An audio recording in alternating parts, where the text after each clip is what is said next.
আগে চেক করো, তারপরে বিশ্বাস করবা, ঠিক কিনা? তাহলে এখন থেকে একটা কিছু শুনলে বিশ্বাস করবেন। একজন এসে বলল, ভাইজান আপনার মেয়েরে দেখলাম আরেক ছেলের সাথে বাজারে ঘোরাফেরা করে, ওই রমনার বটমূলে দেখলাম আপনার মেয়ে আরেক ছেলেরে নিয়ে ফষ্টি নষ্টি করে, লোকের কথা বিশ্বাস করে বাসায় যে মেয়ের চুলের মধ্যে ধরে মাইর, আইজো মার কাইলো মাইর। এরকম হইতে পারে না? হয়তো ওই লোক আপনার মেয়ের মতো দেখতে আরেক মেয়েকে দেখছিল। এরকম হয় কিনা সমাজে? একজন এসে বললো, ভাই আপনি এখানে ভাবিরে তো দেখলাম ওই জায়গায় আরেক লোকের সাথে ঘোরাফেরা করতেছে, খবর রাখেন না বাসা? আপনি রেগে মেগে, ঘটনা কি? আমার খেয়ে আমার পরে আরেকজনের সাথে, যে এই বাড়িতে যে মায়ের কোনো কথা নেই। দেখবেন যে ছোট্ট মারামারি থেকে এই ঘটনা অনেক সময় বিচ্ছেদ বা ডিভোর্স পর্যন্ত গড়ায়, ঠিক কিনা? ওই যে শোনা কথায় কান দিচ্ছেন, ফাতাবাইয়ুন, আপনি চেক করেন নাই।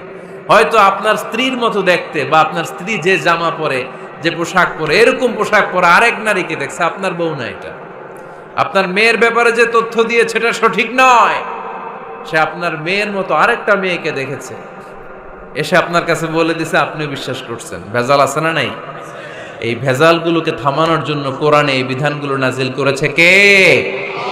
তাহলে ফরিদপুরের ভাইয়েরা, সমাজটারে সুন্দর রাখার তথ্য একটা শুনলেই বিশ্বাস করবেন না। সিলে কান নিয়ে গেছে শুনলেই সিলের পিছনে দৌড়, নাকি? কি করবেন? আগে কানে হাত দিয়ে একটু দেখবো কান দুইটা আছে না নাই, তারপরে চিলের পিছনে দৌড়ানো। তাহলে এখন থেকে আমরা তথ্য একটা শুনলে বিশ্বাস করব। তাহলে কি করবেন? বলতে হবে কি করবেন? যাচাই বাছাই, জাস্টিফিকেশন অফ দ্য নিউজ। কোন নিউজ জাস্টিফিকেশন ছাড়া আমরা প্রচার করব, বিশ্বাস করব, শেয়ার করব না। আল্লাহ বললেন, ইয়া আইয়ুহাল্লাযীনা আমানু লা ইয়াসখার কওমুম মিন কওম। ওহে আমার ঈমানদার বান্দারা, শোনো শোনো, খবরদার কখনো কোনো মুমিন বান্দারে ঠাট্টা করো না, অবজ্ঞা করো না, ঠাট্টা করো না। তার মনে কষ্ট হয় এমন কোন কথা তারে বলো না। Never scoff of anybody. কাউকে নিয়ে ঠাট্টা করবেন না, তার দেহ নিয়ে, তার আকৃতি নিয়ে, তার বংশ নিয়ে। এক লোকের বাবা ছিল চোর, কিন্তু তার ছেলে অনেক ভালো। আপনি কি তারা বলতে পারবেন তুই চোরের ঘরের চোর? বলতে পারবেন? চুরি করছে বাবা, ওর কি দোষ? কথা বলেন। এগুলো কবিরা গুনাহ। আওয়াজ করে বলেন তো, কি গুনাহ? কবিরা গুনাহ। কারো আকৃতি নিয়ে, আমার ফরিদপুরের কলিজার টুকরা যুবক ভাইরা, কারো আকৃতি নিয়ে কখনো অবজ্ঞা করবে না, তুচ্ছ জ্ঞান করবে না। এটা কবিরা গুনাহ, এটা আল্লাহ খুব অপছন্দ করেন। এর কারণ আকৃতিটা আমাদের হাতে নাই। আমাদের কারো নাক লম্বা, কারো খাটো, আমরা কেউ কালো, কেউ সাদা, আমরা কেউ স্মার্ট, কেউ অন্যরকম। তো এই যে আমাদের এক এক ধরনের আকৃতি, এটা কি আমি বানাইছি? আপনি বানাইছেন? দিছে কে? এই জন্য কারো দেহের গঠন নিয়ে যদি আপনি অবজ্ঞা করেন, এটা প্রক্ষান্তরে আপনি স্রষ্টাকে নিয়ে অবজ্ঞা করলেন।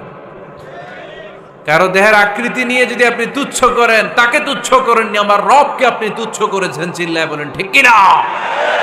খবরদার, তুই কালু, তুই লম্বু, তুই মোটু, তুই কানা, তুই রোহিঙ্গা,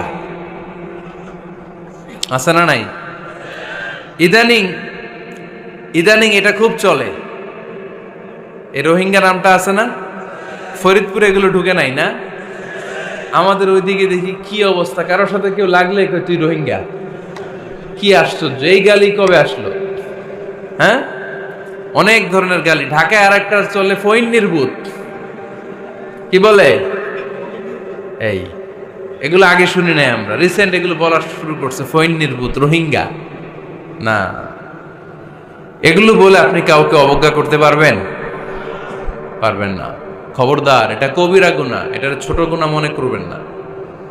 কারণ আকৃতি নিয়ে তুচ্ছ করা যায় না, কারণ আকৃতি দান করেছে কে? হুয়াল্লাযী ইউসাউইরুকুম ফিল আরহামি কাইফা ইয়াশা।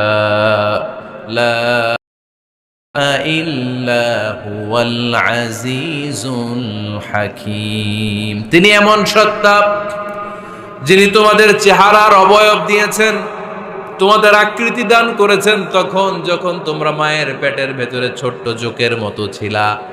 মায়ের পেটের ভেতরে আমরা যখন সবাই এত ছোট্ট, তখনই আমাদের চেহারা